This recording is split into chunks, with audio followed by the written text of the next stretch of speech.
Hello అండి, అందరికీ welcome back to my channel. ముందుగా మీ అందరికీ కార్తీక మాసం 3వ సోమవారం శుభాకాంక్షలు. కార్తీక మాసంలో శివయ్య దర్శనం చేసుకుంటే మనకందరికీ ఎంతో పుణ్యం లభిస్తుంది అని ప్రతి ఒక్కరు అనుకుంటూ ఉంటారు. ఈ నేపథ్యంలోనే మనమైతే కర్ణాటకలో ఉన్న గోకర్ణ అనే టెంపుల్కి అయితే వచ్చాము.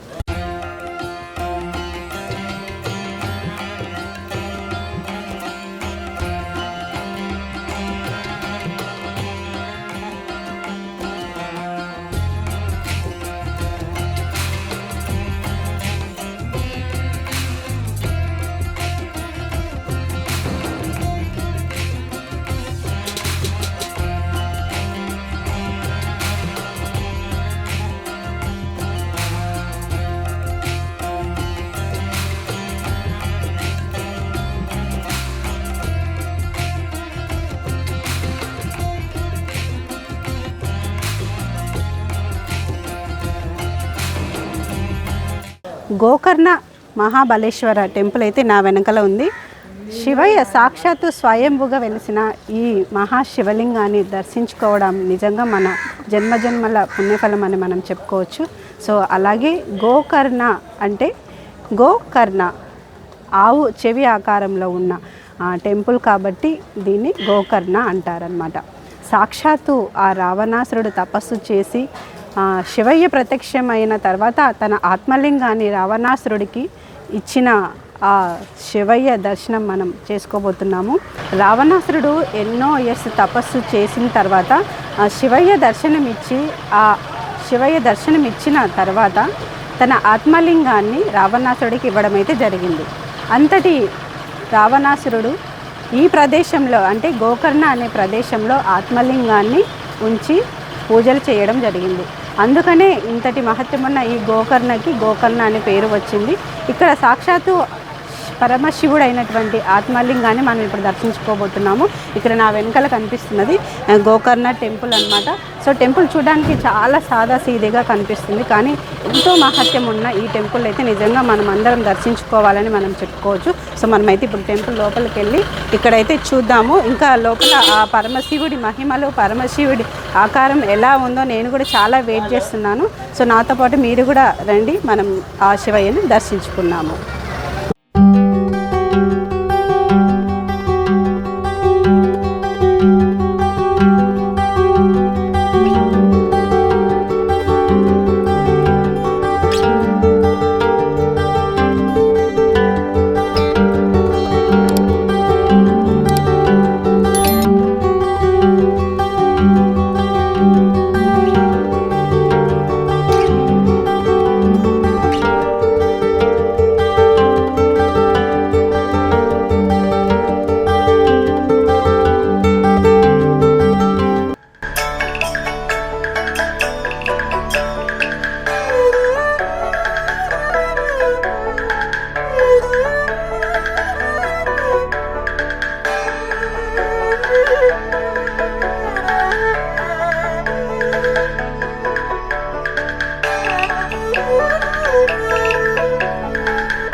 పురాణాల ప్రకారం గోకర్ణ ఆలయ చరిత్రను ఇప్పుడు తెలుసుకుందాము. శివుడు రావణుడికి ఇచ్చిన ఆత్మలింగాన్ని ఇక్కడే భూమిపై ఉంచారు. అందువల్లనే దీనికి గోకర్ణ అని పేరు వచ్చింది. ఈ గోకర్ణ ఆలయం గంగావళి, అఘనాశిని అనే 2 నదుల సంగమ స్థానంలో చెవి ఆకారంలో ఉంటుంది. మన దేశంలో అత్యంత ప్రాచీనమైన శైవ క్షేత్రాలలో గోకర్ణం ఒకటి. పవిత్రమైన త్రిస్థలాలలో గోకర్ణం ఒకటి. మిగతా 2 వారణాసి, రామేశ్వరం. గోకర్ణ క్షేత్రానికి పడమట అరేబియా సముద్రం, తూర్పున సిద్ధేశ్వర క్షేత్రం, ఉత్తరాన గంగావళి నది, దక్షిణాన అఘనాశిని నది ఉన్నాయి. ఇలా ప్రకృతి రమణీయతో అలరాడుతుండే ఈ క్షేత్రంలో శివుని ఆత్మలింగం ప్రతిష్టమైంది. ఈ పుణ్యక్షేత్ర ప్రసక్తిని రామాయణ మహాభారతాలలో చూడగలం. ఇక స్కంద పురాణంలో ఒక అధ్యాయమే ఈ క్షేత్ర ప్రాముఖ్యతను వివరిస్తోంది. పూర్వం రావణాసురుడు శివుని గురించి ఘోరమైన తపస్సు చేయగా అతని తపస్సును మెచ్చి ప్రత్యక్షమైన శివుడు వరాన్ని కోరుకోమన్నాడు. అప్పుడు రావణాసురుడు తనకు ఆత్మలింగం కావాలని కోరాడు. అందుకు ఓ నిబంధన విధించిన శివుడు రావణాసురుడికి ఆత్మలింగాన్ని ఇచ్చాడు. ఆ నిబంధన ప్రకారం రావణాసురుడు లంకకు వెళ్లేంత వరకు ఆత్మలింగాన్ని నేలపై దించకూడదు. ఆత్మలింగాన్ని అందుకున్న రావణాసురుడు లంక వైపు పరుగులు తీయసాగాడు. ఆత్మలింగం రావణాసురుని దగ్గరే ఉంటే లోకాలన్నీ అల్లకల్లోలమైపోతాయని కలత చెందిన దేవతలు తమను కాపాడవలసిందంటూ విష్ణుమూర్తి, బ్రహ్మ, విఘ్నేశ్వర తదితర దేవుళ్లను వేడుకోగా గణపతి చిన్నపిల్లవాని వేషంలో రావణాసురునికి మార్గమధ్యలో ఎదురుపడతారు. సరిగ్గా అప్పుడే విష్ణుమూర్తి తన చక్రాయుధాన్ని సూర్యునికి అడ్డంగా పెడతాడు. సాయంత్రం అవుతుందనుకున్న రావణాసురుడు సంధ్యావందనాన్ని నిర్వర్తించాలనుకుంటాడు. అయితే అతని 2 చేతుల్లో శివుని ఆత్మలింగం ఉంది. అప్పుడు అటుగా బాలరూపంలో వచ్చిన వినాయకుణ్ణి చూసిన రావణాసురుడు కాసేపు ఆత్మలింగాన్ని పట్టుకోమని, తాను సంధ్యావందనం చేసి వస్తానని అభ్యర్థిస్తాడు. అందుకు ఒప్పుకున్న బాల వినాయకుడు తాను 3 సార్లు పిలుస్తానని, అప్పటికీ రావణాసురుడు రాకపోతే ఆత్మలింగాన్ని కింద పెట్టేస్తానని చెబుతాడు. వేరే దారి లేని రావణాసురుడు వినాయకుని నిబంధనకు ఒప్పుకొని సంధ్యావందనం చేసుకోవడానికి వెళతాడు. అయితే రావణాసురుడికి ఏమాత్రం అవకాశం ఇవ్వని వినాయకుడు గబగబా 3 సార్లు రావణాసురుని పిలిచి ఆత్మలింగాన్ని నేలపై పెట్టేస్తాడు. రావణాసురుడు ఎంతగా పరుగులు పెట్టి వచ్చినప్పటికీ జరగాల్సింది జరిగిపోయింది.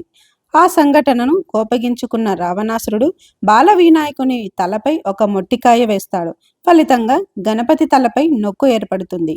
ఆ నొక్కును ఇప్పటికీ అక్కడున్న మహాగణపతి ఆలయంలోని గణపతి విగ్రహాన్ని చూడవచ్చు. ఆ తర్వాత రావణాసురుడు ఎంతగా ప్రయత్నించినప్పటికీ ఆత్మలింగాన్ని పైకి లేపలేకపోతాడు. ఆత్మలింగాన్ని తీసుకువచ్చిన పెట్టెను ఉత్తరం వైపు నుంచి లాగుతాడు. అది విసురుగా వెళ్ళి దూరంగా పడిపోతుంది. అక్కడ సజ్జేశ్వర ఆలయం వెలుస్తుంది.